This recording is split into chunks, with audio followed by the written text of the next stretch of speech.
आज आपण बघणार आहोत पापलेट फिश फ्राय। तर व्हिडिओ कुठेही स्किप न करता शेवटपर्यंत पाहत राहा आणि स्वादांकुर किचनला सबस्क्राइब करा। बघा या ठिकाणी मी पापलेट मासा घेतलेला आहे। तर इथे बघा, तुम्ही म्हणत असाल हे काय आहे, तर मी 2 तास अगोदरच याला मॅरिनेट करून ठेवलेले आहे। यामध्ये अद्रक लसूण पेस्ट, हळद आणि मीठ एवढ्याच 4 गोष्टी इथे टाकलेल्या आहेत।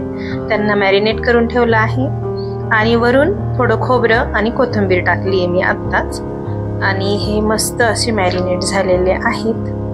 तर चला हे आता आपण फ्राय करायला घेऊया। हा पापलेट मासा आहे आणि आरोग्याच्या दृष्टीने अतिशय चांगला मासा आहे हा। आता पापलेट फ्राय बनवण्यासाठी आपल्याला बघा, या ठिकाणी मी अर्धी वाटी रवा घेतलेला आहे, पसरवून घ्यायचा, आणि अर्धी वाटी तांदळाचं पीठ घेतलं आहे। यामध्ये आता तुम्ही वाटलं तर यामध्ये चटणी टाकू शकतात, परंतु इथे मी मुलांसाठी चटणी नाही टाकली, इथे फक्त मीठ ॲड करते आहे। आणि हे चांगलं मिक्स करून घ्यायचं। छान एकजीव झालं, यामध्ये मग मासा घोळवायचा आहे आपल्याला। हे बघा, या ठिकाणी आपण तवा गरम करायला ठेवला आहे। इथे हा खोल तवा आहे, तर हाच आपल्याला लागणार आहे, जेणेकरून आपला पापलेट मासा हा छान तळला गेला पाहिजे, म्हणून मी इथे हा खोल तवा घेतला आहे। आता हा जो मासा आहे हा आपल्याला या पिठामध्ये बुडवायचा आहे। तुम्हाला जवळून दाखवते, बघा बघा, हा सगळ्या बाजूने असा छान वळवून घ्यायचा आहे। वाटलं तर याच्यावरून आपण हे पीठ किंवा रवा टाकू शकतो, आणि सगळ्या बाजूने त्याला कोट करून घ्यायचा आहे। आणि हा एका साईडला असं ठेवून द्यायचा।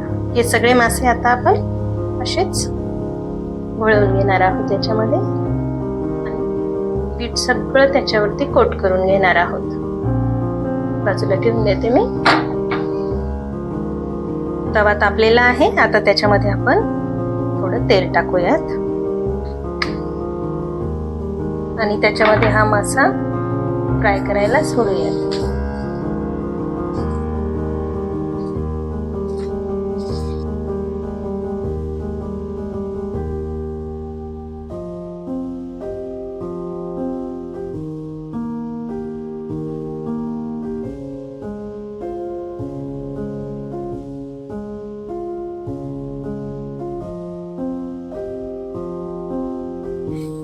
याचे काही आरोग्यदायी फायदे सुद्धा आहेत बरं का।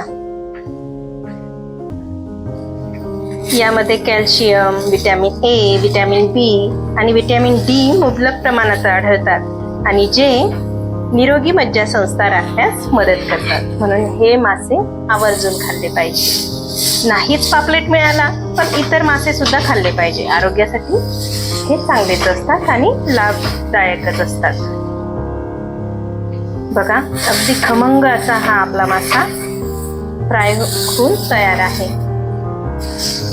तर नक्की बनवा आणि चॅनलला सबस्क्राईब करायला विसरू नका। तुमच्या काही कमेंट्स असतील तर मला नक्की शेअर करा माझ्यासोबत। बघा,